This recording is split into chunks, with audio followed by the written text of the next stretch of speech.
Come and I shall tell you, and you will listen and preserve my account.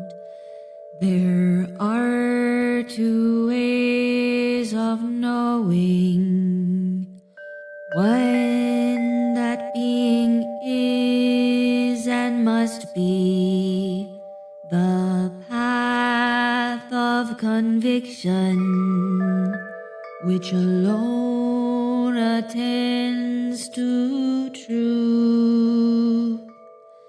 The other that being is not and needs not be, is a way without rapport with truth. For there is nothing other than being, and nor could you indicate what it would be. It is the same thing that can be thought and that can be, for all are aspects of what is. Gaze on things which, though far off, are still firmly present to mind, which, though far off, are indivisible.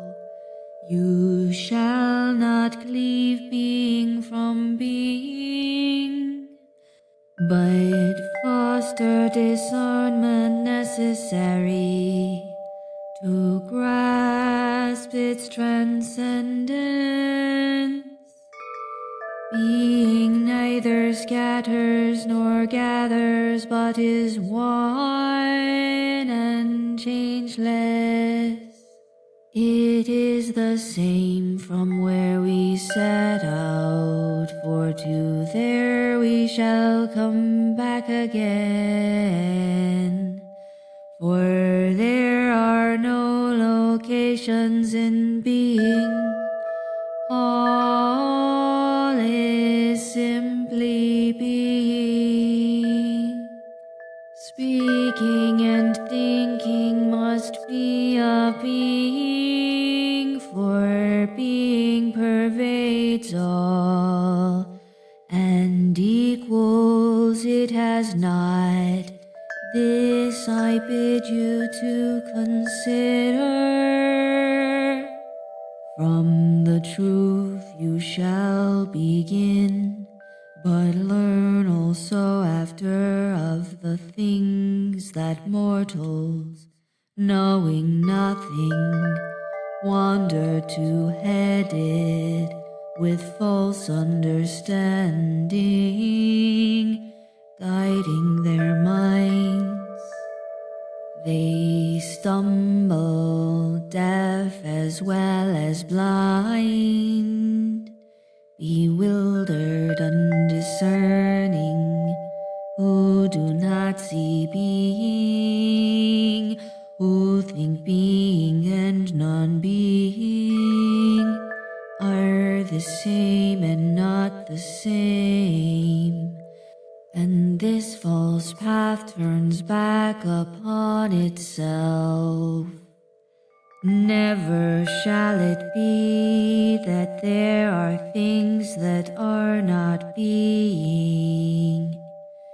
Restrain your thoughts from this way that cuts being from being. Do not let habit born of custom compel you to this way. Do not use eyes aimlessly, ears aimlessly, and have your tongue name all things, but judge by iron The only truth there can be. A single route is left, that being is. There are many signs that being is, and is eternal, everlasting, whole and incessant, unshakable and complete. Being was not in the past, being is not in the future, being is now complete and one. Becoming cannot be sought of being, that something could have made it grow. This you shall not say or think. Being lacks nothing, there is no other. Nothing could have made it grow. It could not begin from nothing. Being is all complete, everywhere at all times. The force of true conviction sees nothing but being, for there is no such thing, therefore no coming to be, nor perishing as justice allowed. She holds them fast, never relaxing her shackles. The decision has been to leave one way unnamed. It is not a true route, and focus is on being, which is and is true. Being is not in the future. Being is not in the past. Being is now eternal, without division. Coming to be is cast out, and perishing is unheard of. Not divisible, all alike, not more here nor less there. It holds together everywhere as one, everything, everywhere is full of being. Therefore being is all, everywhere in contact with what is, unchanging in the bonds of great chains, without beginning, without end. Coming to be has been banished, and perishing cast out.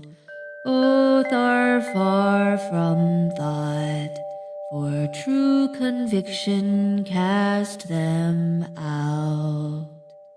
Remaining the same in the same way, being abides by itself, remains thus fixed in place, for mighty necessity holds it in the bonds of great chains, which enclose it all around. It is not lawful for being to be only part. Being does not lack. If it did, there would be nothing. The same is why there is thinking, and that there is thought. For not without being on which it depends, through which it occurs, will you find thinking? For nothing is or will be without being. Fate has bound it to be whole and changeless. Being has been named all things that mortals have thought, believing them to be true, increasing and decreasing, arising and perishing, objects that are and are not, that change and alter bright color.